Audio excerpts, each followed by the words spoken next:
साल पे जब सारी दुनिया जो है नया साल मना रही थी, उसी आधी रात से टर्मिनेशन जारी होना शुरू हो गया और यहाँ मातम छा गया था सर। 20 दिनों से तो यहाँ अनुनय विनय कर रहे हैं कि सरकार हमारी बात सुने, लेकिन हमको तो अभी तक तो कोई आश्वासन नहीं मिला है सर की तरफ। कमेटी का जो भी निर्णय होगा उसके पहले पहले हमें टर्मिनेट ना किया जाए। यहाँ रहना कोई सुविधा नहीं है सर, लोग यहाँ खुले में सो रहे हैं, लड़कियाँ भी यहीं सो रही है, बच्चे ले लेके माए बैठी है, लेकिन सरकार का अभी तक कोई भी जवाब नहीं है। और हमारे कुछ साथी जो है उसी गम में वो पहुंचे थे कुशाभाऊ ठाकरे कार्यालय, उन पर FIR भी दर्ज हुई है और वो सेंट्रल जेल में भी एक रात गुजारे हैं। लेकिन जिस चीज का कोई आधार ही नहीं है, जिसके बारे में किसी को कोई जानकारी नहीं है, बस एक हवा उड़ रही है, कमेटी गठित की गई, कमेटी गठित की गई, उस चीज का क्या मतलब है? जब तक कमेटी का जो भी फैसला आता है हम करेंगे और हमारे पक्ष में ही आए, हम ऐसा चाहते हैं। हम कभी खा रहे हैं, कभी नहीं खा रहे, इवन पानी तक की कोई व्यवस्था नहीं। सरकार से बार बार निवेदन यही कर रहे हैं कि हमारी नौकरी बचाएं सर, क्योंकि हमारा कोई दोष नहीं है, हमारी कोई गलती नहीं है और हमारे देश का संविधान भी यही कहता है निर्दोष को सजा नहीं होनी चाहिए। मैम आपका परिचय? मेरा नाम बिजल पटेल है सर, मैं प्राथमिक शाला कुरिस्टीपुर में पदस्थ थी। अब यही बोलना पड़ेगा क्योंकि टर्मिनेशन लेटर आ चुका है सर। कल ही आया है, परसों? जी सर, कल दोपहर को मुझे टर्मिनेशन लेटर मिला है। क्या लग रहा है सरकार आप लोगों की मांग मानेगी? 20 दिनों से तो यहाँ अनुनय विनय कर रहे हैं कि सरकार हमारी बात सुने, लेकिन हमको तो अभी तक तो कोई आश्वासन नहीं मिला है सर की तरफ। जो मिला है वो मौखिक रूप से मिला है, कोई पुख्ता आश्वासन जो मिलना चाहिए कि जो प्रूफ हो सके कि हाँ सरकार हमारे लिए सचमुच कुछ सोच रही है, ऐसा कुछ तो अभी तक नहीं मिला है सर। कमेटी गठित होने की बात हो रही है, क्या कुछ पता है, क्या कुछ संज्ञान आप लोगों तक आया है? अगर कमेटी गठित होने की बात हमने भी सुनी है, लेकिन अगर कमेटी गठित हो चुकी है तो फिर वो अनाउंस क्यों नहीं की जा रही है? टर्मिनेट करने का तो फिर कोई सवाल ही नहीं उठता। अगर कमेटी बन चुकी है तो उनको ऑफिशियली घोषित करना चाहिए था इस चीज़ को, लेकिन ऐसी कोई घोषणा हुई नहीं है, मतलब कमेटी नहीं बनी है यही माना जाएगा। और दूसरी बात, बोला जा रहा है कि कमेटी गठित होगी फिर वो डिसाइड करेगी, तो ठीक है, अगर आप कमेटी बना रहे हैं उसको ऑफिशियली डिक्लेयर कीजिए। और फिर ये जैसे हमको 7 दिनों का टर्मिनेशन लेटर में नोटिस पीरियड दे दिया गया है, तो फिर कमेटी को 6 दिन का नोटिस पीरियड दीजिए कि 6 दिन के अंदर वो अपना डिसीजन ले, हमको नए पद का नियुक्ति पत्र दे, साथ में हमको पुराने पद का टर्मिनेशन दे दे, हम उस चीज़ को एक्सेप्ट कर सकते हैं।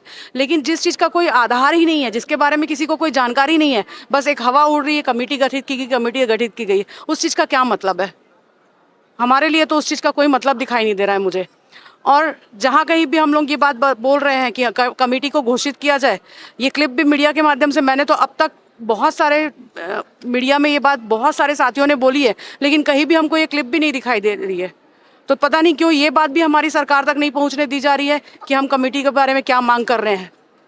नहीं, हम पहुंचाएंगे वो ऐसे ही। सर, अगर आप ये बात सरकार तक पहुंचाते हैं तो बहुत बहुत धन्यवाद सर। कमेटी अगर बन रही है तो कमेटी को भी अगर हमको 7 दिन का नोटिस पीरियड दिया गया है तो कमेटी को उससे कम का नोटिस पीरियड देना चाहिए ना। अगर कमेटी 6 साल 7 साल बाद अगर डिसीजन लेती है तो 6 साल, मेरा घर चलाने वाली मैं हूँ सर, मेरी जो इनकम है उससे मेरा घर चल रहा है। अगर 6-7 साल बाद कमेटी डिसीजन देती है तो तब तक मेरा घर कौन चलाएगा सर? तो अगर 7 दिन का नोटिस पीरियड हमको मिला है तो 7 दिन का कमेटी को भी नोटिस पीरियड मिलना चाहिए, उसके पहले उनका डिसीजन आना चाहिए हमारे टर्मिनेशन के पहले, ताकि हमारी जॉब सुरक्षित रहे। क्योंकि हमने तो कोई अपराध नहीं किया, हमारी कहीं कोई गलती नहीं है इस नौकरी में बने नौकरी के लिए, तो फिर किस बात की सजा हम लोगों को दी जा रही है? आप लोग तोता में 15 दिन से बैठे हैं यहाँ पे? आज 20वां दिन है सर। जी सर। अच्छा, डर कब से लगने लगा था कि नौकरी चली जाएगी? डर तो पहले दिन से था। जिस दिन हम लोगों को अपॉइंटमेंट लेटर मिला है, उस अपॉइंटमेंट लेटर में जो पूरे 15-20 पॉइंट बने हुए थे उसमें सबसे लास्ट पॉइंट में लिख दिया गया था कि आपकी नियुक्ति कोर्ट के अधीन है। तो डर तो पहले दिन से था और उस डर के साए में जीते जीते फिर भी एक उम्मीद के सहारे हम टिके हुए थे कि नहीं, कहीं ना कहीं हमने कुछ गलत नहीं किया है तो कोर्ट भी हमारे सपोर्ट में आएगी और सरकार हमारे सपोर्ट में आएगी। कोर्ट ने तो हमारा साथ छोड़ दिया, अब उसके बाद दूसरा रास्ता हमारे पास सरकार का बचा है, लेकिन पता नहीं क्यों सरकार भी हमारे मामले में ना देख पा रही है हमको, ना सुन पा रही है, ना हमारी पीड़ा को महसूस कर पा रही है। आपका नाम? मेरा नाम आकांक्षा चंद्राकर है सर। मैं केशकाल ब्लॉक में पदस्थ थी, ग्राम बड़े खौली में, लेकिन अभी टर्मिनेशन लेटर आया तो नहीं है हमारे ब्लॉक में। कुछ लोगों को कोंडागांव जिले में मिल चुका है, मेरे तक अभी नहीं पहुंचा है, लेकिन हमारे बहुत सारे साथियों को आ चुका है, पर्सनल उनके व्हाट्सएप ग्रुप में आ चुका है सर उनके नाम से। क्या लग रहा है सरकार से क्या उम्मीद बची हुई है? सर, सरकार से तो उम्मीदें थी अभी तक, लेकिन अब डगमगाने लगा है सर, क्योंकि बार बार हम एक ही चीज़ों को ऐसा नहीं सुन सकते हैं सर कि हमारा टर्मिनेशन लेटर आएगा, हमको नौकरी से बाहर निकाल दिया जाएगा। एक ही चीज़ हम नहीं सुन सकते बार बार। और अभी सुनने में आ रहा है कि 7 दिन का जिनको जिनको मिला है अभी उनको 7 दिन का उनको मोहलत दिया गया है दावापत्ती करने के लिए। तो हम चाहते हैं, और ऐसा भी सुनने को आया है कि कमेटी बन रही है, तो हम सरकार से फ़िलहाल तो यही गुजारिश करना चाहते हैं कि कमेटी का जो भी निर्णय होगा उसके पहले हमें टर्मिनेट ना किया जाए। जब तक कमेटी का जो भी फैसला आता है हम करेंगे और हमारे पक्ष में ही आए, हम ऐसा चाहते हैं। हमको जॉब से बाहर निकाल दे ऐसा हम वो नहीं चाहते हैं सर। कमेटी से उम्मीद हमें नहीं है और हमें नौकरी के बदले नौकरी। सरकार की तरफ से अब तक कोई उनका पहरेदार आया, कोई आप लोगों को आश्वासन मिला, ऐसा कुछ हुआ है? जैसे आज 20वां दिन है, राजधानी में आप लोग बातें पहुंचती होंगी, कुछ ऐसा लगा कि सरकार आप लोगों के लिए सकारात्मक कुछ पहल कर रही है? सर अभी तक तो नहीं लगा है सर, इसीलिए भरोसा उठने सा लगा है सर। अभी तक से कोई भी सरकार की तरफ से ना कोई आदमी आए हैं हमारे पॉजिटिव वे में, और ना ही कोई उनके प्रवक्ता आए हैं सर। कोई भी सरकार की तरफ से हमारे पास नहीं आए हमें आश्वस्त करने के लिए कि आपकी जॉब सुरक्षित रह जाएगी। क्योंकि अभी तक जो स्थिति बनी हुई है हमें तो ऐसा ही लग रहा है कि सरकार मूड बना चुकी है हमें नौकरी से बाहर निकालने का। लेकिन हम ऐसा नहीं होने देंगे सर। जब तक हमारी मांग पूरी नहीं होगी तब तक हम ऐसे ही डटे रहेंगे। कहाँ से हैं आप? सर मैं केसकाल ब्लॉक में पदस्थ थी, मेरा नाम निकिता देशमुख है। सर हम लोग तो यही। अच्छा, पारिवारिक दबाव कितना होगा? केसकाल से आके यहाँ राजधानी में वीरान सी जगह, आज 20वां दिन आप लोग लगातार यहाँ पे अनशन पर बैठे हुए हैं। एक पारिवारिक, खास करके लड़कियों के लिए, महिलाओं के लिए पारिवारिक चिंता भी होती है। परिवार किस तरीके से सपोर्ट कर रहा है आप लोगों की इस लड़ाई में? सर परिवार को भी यही उम्मीद था कि हमारी नौकरी बचेगी। यहाँ रहना कोई सुविधा नहीं है सर। हम कभी खा रहे हैं, कभी नहीं खा रहे, इवन पानी तक की कोई व्यवस्था नहीं। आप वॉशरूम को भी जाके देखोगे, वॉशरूम की स्थिति इतनी गंदी है कि हमको वहाँ जाने में भी तकलीफ़ है। लोग यहाँ खुले में सो रहे हैं, लड़कियाँ भी यहीं सो रही है, बच्चे ले के माएँ बैठी है, लेकिन सरकार का अभी तक कोई भी जवाब नहीं है। इवन हमसे कोई मिलने तक नहीं आया है।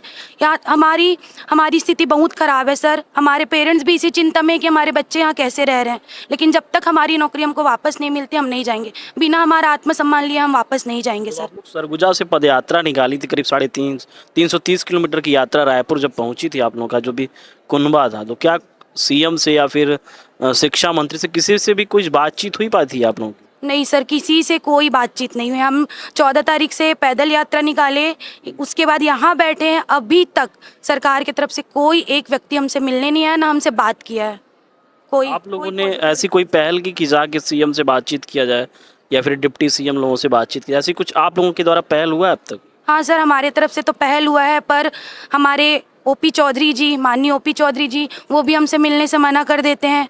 हम जिनसे भी मिलने जाते हैं हमको कोई पॉजिटिव रिस्पांस नहीं मिलता। इवन वो हमसे मिलते ही नहीं है।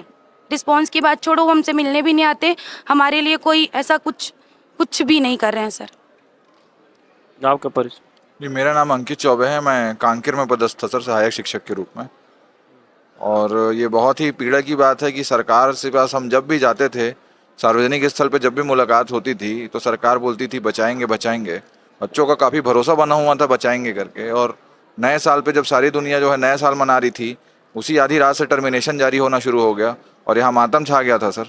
और हमारे कुछ साथी जो है उसी गम में वो पहुँचे थे कुशाभाऊ ठाकरे कार्यालय। उन पर FIR भी दर्ज हुई है और वो सेंट्रल जेल में भी एक रात गुजारे हैं। लगभग उनको तकरीबन 20-22 घंटे रखा गया था वहाँ पर। और सरकार को ये समझना चाहिए कि भाई हम लोग कोई क्रिमिनल नहीं है या हम लोग कोई नाजायज़ मांग नहीं कर रहे हैं। भारत के राजपत्र को जो है झूठा बना दिया गया, छत्तीसगढ़ के राजपत्र को झूठा बना दिया गया। भाजपा वाले बोलते हैं कांग्रेस के समय की नियुक्ति है। कांग्रेस के समय की नियुक्ति है तो भारत का राजपत्र 2018 में जिसने B.Ed को अलाउड किया, उस समय तत्कालीन केंद्र सरकार में कौन था? क्योंकि वो बाध्यकारी होता है राज्यों के ऊपर उनका नियम RT एक्ट के तहत। दूसरी बात, 2 काउंसलिंग भाजपा सरकार ने भी की है और हमारे साथ तो RSS भाजपा के भी बच्चे पढ़ रहे हैं जो यहाँ पे जॉब कर रहे थे। तो ये कोई इसमें दोषारोपण, राजनीति और ये सब नहीं करना चाहिए सर। और मैं आए दिन चैनल्स पे देखता हूँ कि इसकी गलती, उसकी गलती, उसकी गलती। आप मेरे को बताइए सर कि किसी का लोन चल रहा है, किसी की शादी टूट गई है, कोई अपने माँ बाप को पाल रहा है, ऐसी बातें जब हम कभी रखते हैं तो एक माननीय उनके विधायक थे, वो हंस रहे थे, अरे यार ये सब तुम हवाबाजी की बात करते हो। तो ऐसी तो संवेदनशीलता है सर। मैं नाम नहीं लूँगा विधायक का, लेकिन ये हमको बिल्कुल सर बहुत ही गहरा आघात पहुँचा है। और दूसरी बात, आजकल ये मीडिया में बहुत चलाई जा रही है, कमेटी बन रही है। उस कमेटी में एक भी हमारा मेंबर नहीं है। दूसरी बात, उस कमेटी की कोई टाइमलाइन डिसाइड नहीं है। आपने 1 हफ्ता की दावा आपत्ति की टाइमलाइन डिसाइड कर दी सर। आपका कलम फंसा तो कंटेम्प्ट में बचने के लिए आपने तड़ टर्मिनेशन, साए टर्मिनेशन जारी किए। लेकिन बच्चे जो हैं इतना 350 किलोमीटर चल के आए हैं, किस हालत में आए हैं, उसके बाद यहाँ पिछले 14-15 दिन से डटे हुए हैं, किस हालत में पड़े हुए हैं। सर पूरे विश्व की सबसे बड़ी पार्टी होने का दावा करती है भाजपा संख्या के आधार पे। अभी उन्होंने अपना सदस्यता अभियान चलाया, क्या एक सदस्य नहीं आ सकता सर हमारे पास अब बात रखने के लिए, ऑफिशियली डिक्लेयर करने के लिए कि ये कमेटी बन गई है, ये कमेटी इतने दिन में काम करेगी। विपक्ष की तरफ से क्या कुछ आप लोगों को मनोबल किस तरीके से बढ़ाया जा रहा है? विपक्ष के कुछ प्रतिनिधि यहाँ पहुंचे हैं? जी कल माननीय पूर्व मुख्यमंत्री भूपेश बघेल जी पहुंचे थे, उन्होंने एक लाइन यही कही कि अभी भी जो है साय सरकार के पास समय है, वो अभी भी लोगों का दिल जीत सकती है। एक तरह से जो है 33,000 भर्ती जो निकली थी वो भी हवाई हो गई, और दूसरे जो बच्चे ऑलरेडी जॉब में थे उनको भी निकाला जा रहा है। तो कम से कम सरकार इनकी नौकरी को समायोजित करके एक बड़ा दिल दिखा के अभी भी लोगों का दिल जीत सकती है। तो सरकार को एक विशाल हृदय का परिचय देना चाहिए। और उनके ही विधायक माननीय धर्मजीत सिंह ने विधानसभा में कहा है, क्या ये छत्तीसगढ़ के बच्चे नहीं हैं, क्या ये हमारे बच्चे नहीं हैं, क्या इनके लिए कुछ नहीं किया जा सकता? सामने वित्त मंत्री बैठे हुए थे, उनको उन्होंने बोला इनके लिए कुछ कर दीजिए भाई। तो और हमारे माननीय जस्टिस जो है नरेंद्र व्यास जी जो हाईकोर्ट के हैं, उन्होंने भी मौखिक टिप्पणी की है। वो तो जाने माने विधि के विशेषज्ञ होंगे सर, तब वहाँ पे जस्टिस बने। जब वो मौखिक टिप्पणी कर रहे हैं कि सरकार बाई मीडिया निकाल सकती है, तो सरकार को परेशानी कहाँ है समझ नहीं आ रही है सर। ना कोई संवाद करना है, ना उसके बाद क्यों क्या रहे हैं, कमेटी क्या कर रही है, वो कमेटी कब मीटिंग ले रही है, क्या पॉइंट उठा रही है, क्या सॉल्यूशन दे रही है, सब हवा में है सर। अच्छा, यहाँ उपस्थित बहुत से लोग ऐसे भी होंगे जिनकी उम्र सीमा जो है वो खत्म हो चुकी होगी। ऐसे लोगों का मानसिक दबाव, फिर पारिवारिक दबाव, कई की शादी भी हो चुकी होगी, बच्चे भी होंगे, मिला जुला के कहा जाए कि जो आर्थिक व्यवस्था होती है वो कहीं ना कहीं टूटती नजर आ रही है। क्या कुछ अगला कदम आप लोगों का होगा? सर मानसिक दशा बहुत खराब है। आज ही मेरे पास मैसेज आया है कि तुम्हारा लोन कटने वाला है आज के डेट में, और मेरी तो नौकरी चली गई है सर। बैंक को थोड़ी लेना देना है कि इसका लोन है कि क्या है, उसके तो रिकवरी एजेंट खड़े हो जाएंगे और मेरे ऊपर ठोक देंगे आपत्ति, ये चलो आप पे क्रिमिनल केस बनाते हैं। दूसरी बात, आपने जैसे बोला कि लोग अपने पारिवारिक दायित्वों को निभा रहे हैं, जो है शादियाँ हुई हैं, लोग जो है सिंगल अर्नर हैं, माँ बाप की दवाइयाँ देख रहे हैं, सब कुछ कर रहे हैं, कोई बच्चे को पढ़ा रहा है, अच्छा जीवन देना चाह रहा है, किसी के पति नहीं है, किसी के पापा नहीं है, बहुत सर ये सब कोई रईस लोगों के बच्चे थोड़ी हैं सर। ये बहुत ही ज़्यादा संघर्ष से, मेहनत से यहाँ तक पहुँचे हैं और सपनों तक को पाया है, और यहाँ पे एक ही झटके में इनके सपनों को धूल धूसरित कर दिया गया। लोकतंत्र में कभी कभी लगता है कि लोक ही नहीं है, सिर्फ तंत्र हावी हो गया है, और तंत्र इतना हावी हो गया है कि सरकार तक बात पहुँच ही नहीं पा रही है। सरकार जो है वो यहाँ पे इजीली भेज सकती है, 20-22 किलोमीटर आप तूता में बैठा के रखे हमको इतने दूर, यहाँ कोई सुनने वाला नहीं है। और जो है आप गाड़ियों में तो आप इतने लंबे लंबे दौरे करते हैं, एक दौरा यहाँ का भी कर लीजिए। और हमारे सदस्य ने तो बाकी बाकायदा जा करके इन्विटेशन दिया है सर भाजपा के लोगों को कि आप आइए। कुछ लोग कह रहे हैं कि कांग्रेस वाले आ रहे हैं, वो आ रहे हैं। अरे भैया, उनको तो सिर्फ समर्थन मांगा था तब वो आ गए, आपको तो इन्विटेशन दिया है, आप कब आओगे? चुनौतियाँ बहुत हैं। हाँ, चुनौतियाँ बहुत है सरकार से लड़ना है सर, बहुत ज़्यादा चुनौतियाँ हैं। और मैं लोगों की मानसिक दशा बता नहीं सकता कि लोग जो हैं कितने मानसिक रूप से तनाव। बड़ी भीड़ की खाने वाने की व्यवस्था में भी अर्थ लगता होगा। प्रतिदिन मुझे लगता है कि 8 से 10 हज़ार रुपये केवल खाने की व्यवस्था, बिल्कुल न्यूनतम राशि जो है उसकी व्यवस्था कहाँ से हो रही है? सर अभी तो हमारे पास जो कुछ भी है हम आपस में ही कंट्रीब्यूट करके वो कर रहे हैं सर, लेकिन अब वो भी हमारा धीरे धीरे ख़त्म होगा सर। और सरकार पता नहीं क्या चाहती है, वो ये चाहती है कि ये पूरे भिखारी हो जाएं तब हम जाके कुछ सोचेंगे, या तब भी नहीं सोचेंगे, उड़ जाएं। तो सरकार अगर ये सोचती है सर, तो हम तो भूखे पेट भी यहाँ बैठेंगे। अगर पानी पी करके भी करना पड़ा तो वो भी करेंगे। अगर सरकार इस जिद पे है कि अगर देखते हैं कितने दिन तक चलता है, तो सरकार फिर जिद को देख लेगी सर, क्योंकि हम जो है किसी को 5 रुपया दे के नहीं आए सर, मेहनत से आए हैं सर। और न्यायालयीन प्रकरण के चलते एक ऐसा स्थिति बन गया है कि एक रैंक होल्डर है वो बाहर है और जो कम रैंक वाले हैं वो अंदर। मैं किसी पर टिप्पणी नहीं कर रहा हूँ, लेकिन ये सच आप उठा के देख लीजिएगा, जितने बाहर होंगे उनकी रैंक कितनी है और जितने अंदर आएंगे उनकी रैंक कितनी है। न्यायालय का सम्मान है, लेकिन हम जो है राजपत्र पे भरोसा, व्यवस्था से दुख है। व्यवस्था से बहुत ज़्यादा पीड़ित है सर हम लोग, हम हर तरफ से पीड़ित हैं। अगर जो सरकार है वो बड़ा दिल दिखाती और आगे आकर के मुख्यमंत्री साहब ये लाइन बोल देते कि हम न्यायालय का सम्मान करेंगे, उन बच्चों को भी रखेंगे, न्यायालय का सम्मान करेंगे, हम इन बच्चों को भी रखेंगे, मामला 5 मिनट में रफा दफा हो जाता है सर। इतनी प्रेस कॉन्फ्रेंस लेते हैं, इतना कैबिनेट मीटिंग लेते हैं, कुछ तो करें हमारे लिए। कुमार कपिल, चारामा में पोस्टेड हूँ, है ना। सरकार ही हमारी माई बाप है। हम यही समझते हैं कि सरकार हमारी सेवा सुरक्षा करे, क्योंकि हमारी कोई गलती नहीं है। हमने विश्वास किया नोटिफिकेशन पे, छत्तीसगढ़ के गजट पत्र पे, भारत के राजपत्र में। हमने फॉर्म भरा, एग्ज़ाम दिया, मेरिट में आए, मेरिट में आने के बाद अगर हमें ये सज़ा मिलेगी तो हमारी क्या गलती है। 1.5 साल हो गया हमें काम करते हुए, और सरकार से हम लोग 1.5 साल से विनती ही कर रहे हैं कि हमारी नौकरी सुरक्षित रखें, और सरकार से बार बार निवेदन यही कर रहे हैं कि हमारी नौकरी बचाएं सर, क्योंकि हमारा कोई दोष नहीं है, हमारी कोई गलती नहीं है, और छत्तीसगढ़ का संविधान भी यही कहता है, हमारे देश का संविधान भी यही कहता है, निर्दोष को सज़ा नहीं होनी चाहिए। तो मैं यही निवेदन करूँगा सरकार से कि हमारी नौकरी सुरक्षित रखें। कितनी चुनौतियां थी नौकरी लगने से पहले, क्या कुछ पीड़ा रहा, कितना आप लोगों ने फाइट किया तब जाके यहाँ पहुँचा? सर देखिए लगने से पहले तो सबसे पहले हम लोग ने बीएड किया। बीएड करने के बाद टीचर एलिजिबिलिटी टेस्ट होता है जो सर स्टेट का होता है और सेंट्रल का होता है, वो दोनों एग्ज़ाम क्लियर किए, प्राइमरी का भी और मिडिल का भी सर। जब हम अपने आप को प्रूव कर चुके हैं सर, उसमें भी चाइल्ड पेडागोगी होता है सर, उसमें भी हम लोग क्वालिफाई किए, हम लोग सहायक शिक्षकों के लिए। हाँ सर, सहायक शिक्षकों के लिए सीटेट प्राइमरी होता है सर, स्टेट का भी होता है सर, वो हम लोग दोनों क्वालिफाई करके आए हैं, सबके सब क्वालिफाई करके आए हैं सर। वहाँ हमने अपना मेरिट बता चुके हैं, वहाँ भी प्रूफ किए हैं। व्यापम का एग्ज़ाम होता है उसमें भी हम लोग मेरिट होल्डर्स हैं। तो अब बताए सरकार हमारी गलती क्या है। हमने तो पूरा नोटिफिकेशन के आधार पे फॉर्म भरा था, नोटिफिकेशन में दोनों लिखा था बीएड और डीएड दोनों एलिजिबल है, और बीएड और डीएड को दोनों को बराबरी का मौका मिला था, बराबरी का मौका मिला। उसके बाद हम मेरिट में आए, डीएड वाले भी कुछ आए, तो ऐसा तो नहीं है कि बीएड वालों का ही सिलेक्शन हुआ, वहाँ बीएड और डीएड दोनों का सिलेक्शन हुआ। तो भाई जब बराबरी का मौका मिला, हमारी क्या गलती है, सरकार हमारी गलती बताए। और अब हम सम्मान करते हैं, और वहाँ पर जस्टिस ढूलिया जी ने भी कहा था कि भाई इनका क्या किया जा सकता है, इनका कहीं ना कहीं एडजस्टमेंट हो सकता है कि नहीं। बार बार पूछा, वहाँ सरकार की तरफ से कोई वकील था ही नहीं, वेयर इज नटराजन पूछते पूछते सर 3-4 बार पूछे, लेकिन सेकंड हाफ में वकील ही नहीं थे हमारे सपोर्ट में। तो अब हमारी क्या गलती है सर। सर मेरा नाम मधु जागृति है, मैं बस्तर जिले के बकावन ब्लॉक में पोस्टेड हूँ। कहाँ पे पोस्टेड हो? बकावन ब्लॉक, बस्तर जिले के बकावन ब्लॉक, हाँ बकावन ब्लॉक में पोस्टेड थी बोलेंगे सर। अब तो टर्मिनेशन लेटर ऑलमोस्ट हम लोग को मिल ही गया है सर। इतनी सालों की मेहनत, हम लोगों की इतनी सालों की मेहनत को एक टर्मिनेशन लेटर के द्वारा एक ही झटके में सब कुछ हमारा ख़त्म कर दिया गया सर।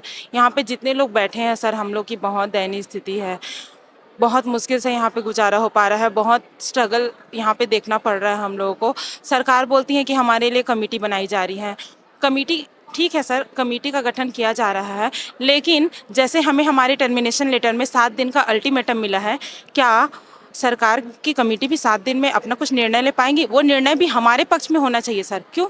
हम मेरिट होल्डर्स हैं, हमने मेहनत किया है, राजपत्र देख के हम नौकरी लिए थे, तो हमारे पक्ष में ही निर्णय आना चाहिए सर। बस सरकार पे भरोसा है सर, लेकिन भरोसा अब बहुत दिन हो गया, हम इंतजार कर रहे हैं यहाँ पे भरोसा। वालों का सपोर्ट कितना मिल रहा है?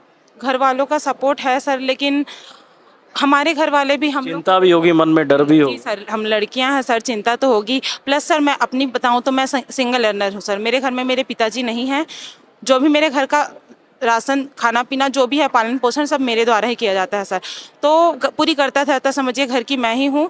मुझे बहुत हेडेक है सर, पर फिर भी मैं डटी हुई हूँ। मुझे सरकार पे अभी भी भरोसा है कि वो कुछ ना कुछ निर्णय लेंगे सर। अगर कमेटी बन गई, कमेटी का निर्णय कितने दिन तक आएगा सर, तब तक हमारा पालन पोषण कौन करेगा सर।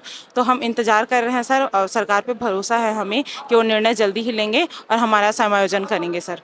मेरा नाम भावना बसोने है, मैं कांकेर जिले में पदस्थ हूँ। क्या लग रहा है, सरकार आप लोग की जो न्यायोचित मांगे हैं उसको मानेगी? हमारी कोई गलती नहीं है सर, शुरू से ही देखा जाए तो हम इसलिए अभी भी सरकार से विनती ही कर रहे हैं कि हमारी जो मांग है वो कोई गलत मांग नहीं कर रहे हैं। बहुत मेहनत से हम यहाँ पर आए हैं, इतने सालों की मेहनत के बाद हमें एक पोस्ट मिला है गवर्नमेंट जॉब। 1.5 साल नौकरी कर चुके हैं का मतलब आप समझ सकते हैं कि गवर्नमेंट जॉब जो होता है एक प्रतिष्ठा का विषय होता है।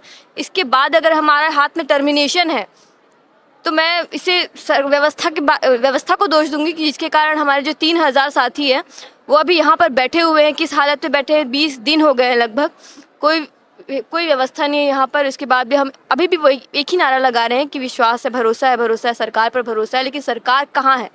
हम उसी के तो बच्चे हैं क्या? क्यों सरकार हमसे मिलने नहीं आ रही? अभी तक वो नहीं आ रही तो हम उन्हें आमंत्रण पत्र लेकर देने जा रहे हैं तो हमें वहाँ से भगा दिया जा रहा है, हमारे साथियों को जेल भेज दिया जा रहा है। किस तरह का व्यवहार है ये? और सरकार क्या चाहती है? एक कमेटी की गठन की बात कर रही है कि हमारे पास क्या सबूत है कि वो कमेटी बनी है नहीं बनी है? हमें किसी भी तरह से अब टर्मिनेट का लेटर आपको भी प्राप्त हो चुका है? जी सर, हमें टर्मिनेशन का लेटर मिला है, कल ही हमें प्राप्त हुआ है। इसके बाद तो समझ ही नहीं आ रहा है कि क्या होगा। एक तरफ टर्मिनेशन लेटर दे दिया, दूसरी तरफ बोल रहा है कि कमेटी बनाएंगे, कमेटी की बनाएंगे। तो ये सब टर्मिनेशन लेटर से पहले क्यों नहीं कर लिया गया? 1.5 साल 15 महीने का समय था आपके पास में, तब इस दौरान पे क्यों नहीं इस बारे में चर्चा की गई? बस हमारा सवाल यही है सरकार से, और हम बस यही चाहते हैं कि सरकार हम यहाँ पर आकर सरकार का कोई भी प्रतिनिधि आए और हमें बताए कि हमारी नौकरी सुरक्षित रहेगी। हमें कुछ नहीं चाहिए, बोनस वोनस का लालच कुछ भी नहीं है हमारे पास। क्या करेंगे हम बोनस लेके? हमें सिर्फ नौकरी के बदले नौकरी चाहिए, बस हमारी यही मांग है। जैसे अमूमन जितने लोग यहाँ पे बैठे हुए हैं, उनका जो नियुक्ति हुआ था वो दूर, मतलब बिल्कुल सुदूर इलाके में हुआ था। वहाँ मतलब बच्चे जो होंगे उनको पढ़ाना और तमाम चीज़ें, व्यवस्था जो बनाए रखना, वो अपने आप में चुनौतीपूर्ण रहा होगा। बस्तर हो गया, सरगुजा, जो भी अंदरूनी इलाके हैं, तो ऐसे में अब उन बच्चों का भविष्य तो खतरे में स्वाभाविक सी बात है आ गया होगा। जी सर, क्योंकि 1.5 साल जैसे ये जो नियुक्ति निकली थी, ये बस्तर और सरगुजा संभाग के लिए थी विशेषता। तो जहाँ पर अलग अलग बोली प्रचलित है, कहीं हल्बी, जैसे मैं बस्तर में थी तो वहाँ के बच्चे हल्बी गोंडी बोलते थे। छत्तीसगढ़ी का थोड़ा सा भी आप लोगों को सीखना पड़ा होगा अलग से। उन बच्चों से हमको कम्युनिकेट करने के लिए बहुत समय लगा, क्योंकि एक तो बच्चे वहाँ के बहुत ही थोड़े शर्मीले प्रवृत्ति के होते हैं, किसी के सामने खुलते नहीं हैं। अब जैसे हम उनके साथ घुल मिल गए हैं, झिझकपन होता है, तो उनको सिखाने के लिए हमें उनसे पहले फेमिलियर होना पड़ा। इतना समय देने के बाद में वो बहुत अच्छा सीख गए थे। नवोदय अन्य परीक्षाओं में उनके निकाल पा रहे थे, वो चयन होना शुरू हो गया था। अब वो बच्चे कॉल करते हैं कि मैडम नवोदय की परीक्षा है। अभी कल ही बच्चों का फ़ोन आया था, बोल रहे नवोदय की परीक्षा है, कौन पढ़ाएगा हम लोग को? तो अब इस स्थिति में हम लोग क्या करें? यहाँ हमारे हाथ में टर्मिनेशन है, बच्चों को क्या बताएं और क्या होगा उनका भविष्य? 20 सेशन में हम लोग को निकाल दिया गया है। सरकार उन बच्चों के बारे में भी नहीं सोच रही। क्वालिटी एजुकेशन की बात करती, किस तरह से क्वालिटी लाना चाह रहा है सरकार? बस ये दुविधा है, सरकार को सोचना चाहिए इस विषय में। फिलहाल हम तूता में मौजूद थे, जो 3000 सहायक शिक्षक बीएड धारी हैं, जिनको 31 तारीख से ही, 31 दिसंबर से रात से ही टर्मिनेट करने का तो लेटर वो प्राप्त हो रहा, और बीते 20 दिनों से ये लोग अपना घर बार छोड़ के इस वीरान से तूता में पड़े हुए हैं। पहले ये लोग 14 दिसंबर से सरगुजा से रायपुर तक पदयात्रा निकालते हैं, करीब 330 किलोमीटर का, और उसके बाद यहाँ पे करीब 10 दिनों से तूता में लगातार अनिश्चितकालीन हड़ताल पर ये लोग बैठे हुए। जितने भी बीएडधारी जो कि कहीं ना कहीं पदस्थ थे, हम सभी से बातचीत की, जो भी उनका दुख दर्द था, सरकार से उनकी क्या मांग है, सरकार से क्या चाहते हैं, सभी विषयों में आप लोगों ने सिलसिलेवार तरीके से देखा होगा। लगातार हम अपने चैनल के माध्यम से जो भी ग्राउंड जीरो की खबर होती है उसको दिखाने का, बताने का हर संभव प्रयास करते हैं। हमारे सहयोगी अरबाज के साथ आशीष शुक्ला, वोकल टीवी, रायपुर, छत्तीसगढ़।